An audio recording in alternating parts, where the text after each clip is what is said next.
Good afternoon, everybody. It's Eleanor at Eleanor's place, and Eleanor's been busy.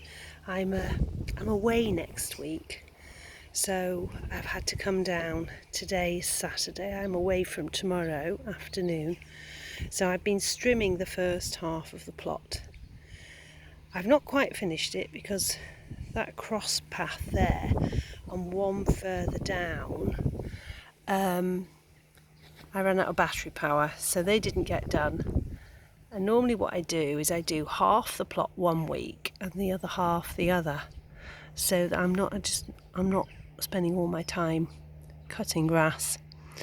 But I just wanted to show you my little pond, and it's developed some of this little weed on the top, which I don't mind, but I am aware I'm going to have to keep an eye on the quantity that's coming on the top of it.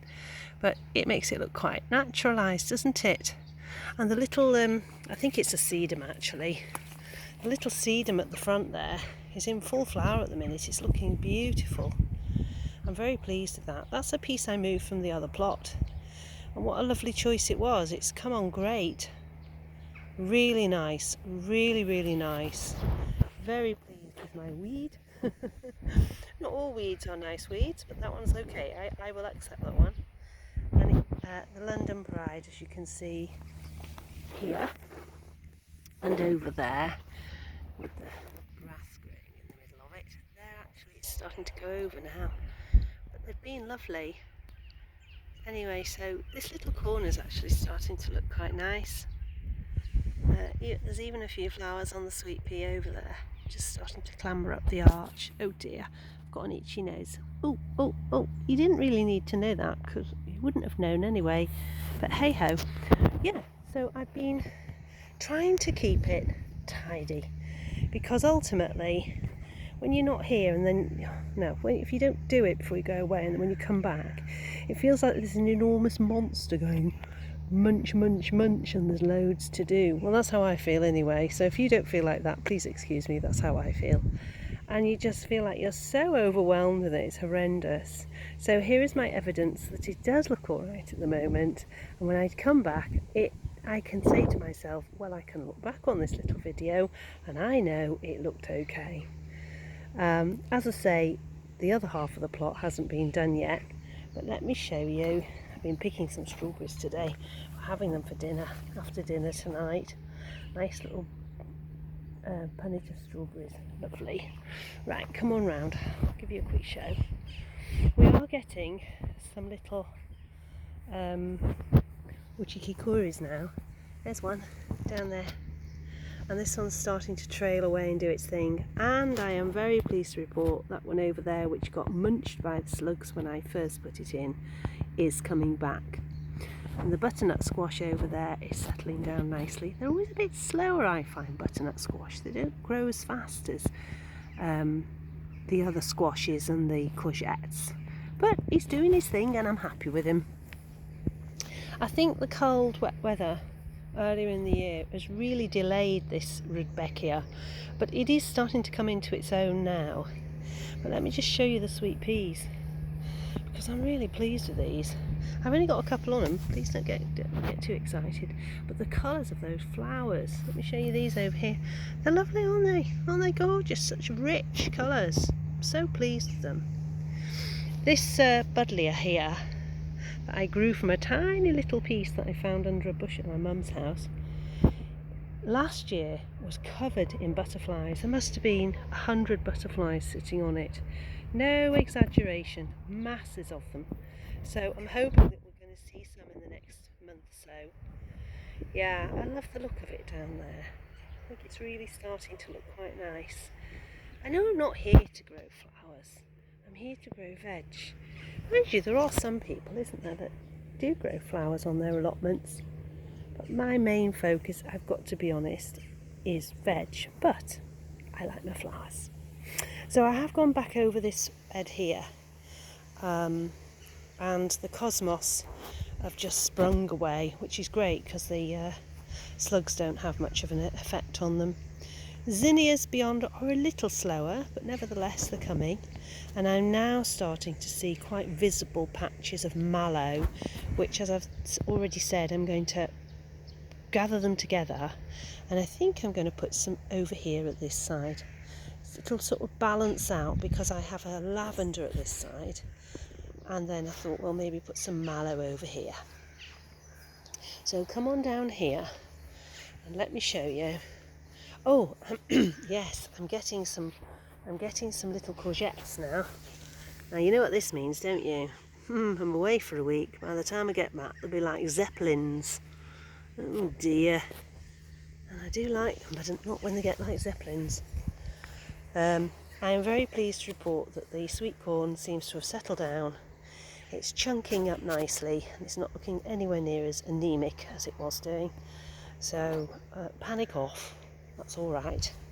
That's good. And then I'll just let you have a look here. You can actually see the spring onions now. They're much better. Oh yeah, I did want to tell you about one of these. I grew some radish here, as you can see. These are radish, and the ones at the far end are radish as well, but they're a white radish, and for all the world, when you look at them, they look like a bit like a parsnip.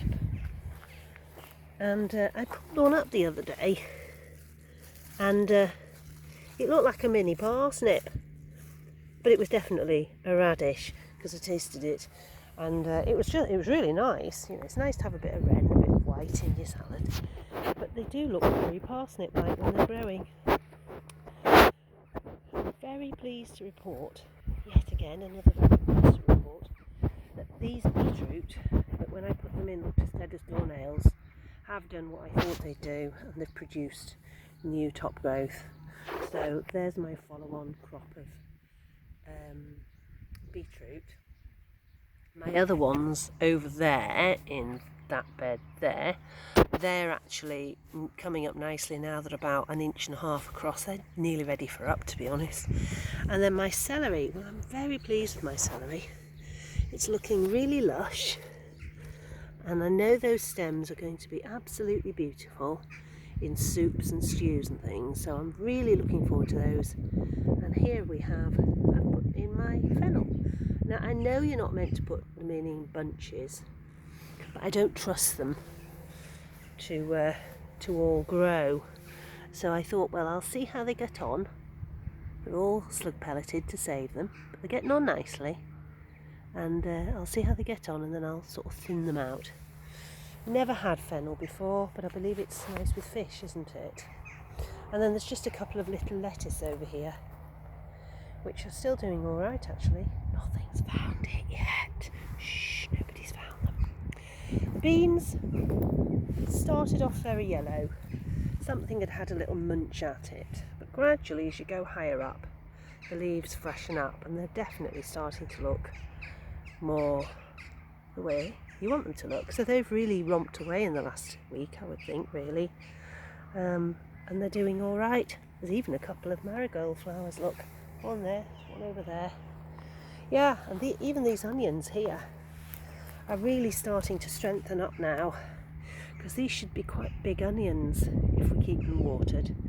They should produce some nice big onions. I don't know what happened to that one that was over here. I just can't work it out what happened. Probably a jackdaw or something. Here I did put in some carrots, and I have got 1 or 2, but very sparse at the moment for germination, and I'm just going to have to get some more seed, I think. These are meant to be the tiddlers, you know, like Chantenay and Paris Market, but at the moment there's nothing there. But not long after I commented on these last time, both rows of parsnips are now up, which is very good. I'm very pleased with that. So finally we've got our parsnips for next season. Oh, I've got to show you these behind me. Look at the leeks. Look how these are chunking up. I can't believe how well they've come on. You know, they're growing like billy-o. That's the asparagus over there. I've just left that to do its own thing. Right, so last year I got 2 fronds. 2 spears came up, and I left them and they made fronds, but only 2. This year I've got 4. And there were 2 more, but they got eaten off by the slugs. So that means that the crown is establishing, isn't it? I think so. I don't know, maybe next year I might just try one or two of them and see what happens. Yeah, but just coming back to the leeks, I'm very pleased. They're looking good. There's a little weedy. Let's just get that little weedy out. Go away. I've done my weeding. Go away. Oh, there's another one. Right, I'm starting to get weedy. Stop it. Stop it, Eleanor. You're doing too much weeding. Right, over here we have got a little line, fresh little line of turnips coming up right next to the others. So we've got a follow-on crop. The cabbage are looking, well, a little eaten, but they're just starting to show signs of a heart. I'm still pleased with them because ultimately I didn't get any, not one last year. Not one. And this little lot of cauliflowers here, well, you can see them through the mesh, they've settled down really well. There's a couple of little ones, they're the ones I put in later. But they've settled down really well and they're coming on. So I'm pleased with those. And the broccoli, no, kale over here. I've got 3 curly types. And then the Cavolo Nero, well actually it's not, it's Cavolo di Toscana at the end here. This one got eaten, so I put a load of slug pellets around it and it's recovered beautifully. So I'm really pleased about that. Didn't want something eating it all. Haven't touched this bed yet because I'm trimming the grass to keep it down. It just gets everywhere. So I have to hoe everything, so I haven't hoed that since. I did cut all the grass back on this side. That was a back-breaking job, but I did cut it all back, so it's not quite as invasive as it was. It's slightly better, but I've got such a lot of work to do on my borders, and I think I'm just going to have to go for perennials, I think. And this little bed at the end, I have done some work on this one, and there again you can see just there, you can see the mallow. Oops, didn't see that before. There's a weed, we don't want you. Goodbye. Goodbye. Yeah, so it's looking quite nice, and that plant over there in front of the Alchemilla mollis will be in flower in the next week or so. It is looking all right. There's still some gaps. It's difficult soil, but all right. And just before I finish, I just wanted to show you my roses. These were from something like Poundland. I always got used to get the two muddled up. One's gone, and that's Poundland. I got them £2 each about 2 years ago, and they were just little puny sticks of things, but they've come up beautifully, and they make like a briar rose, really. They are very old-fashioned looking. Oh look, we've got one coming. How lovely. And they smell divine. In fact, now I'm looking, there's buds here, there's buds coming up over here. Yeah, we're going to have a nice little display of roses along this end here. Yeah, so I've enjoyed myself this morning. I arrived about 10:30. It's now about 1:30, 1:45. What is it? Oh, 13:37. I can just see it there. Oh no, they're not. That's the timer. Anyway, yeah, it's about 2 o'clock. So I've been here way too long, but I don't care. I'm having a lovely time in Eleanor's world, and I hope you're having a wonderful time in your little worlds too. Enjoy. If you like my video, like and subscribe. See you soon. Bye bye.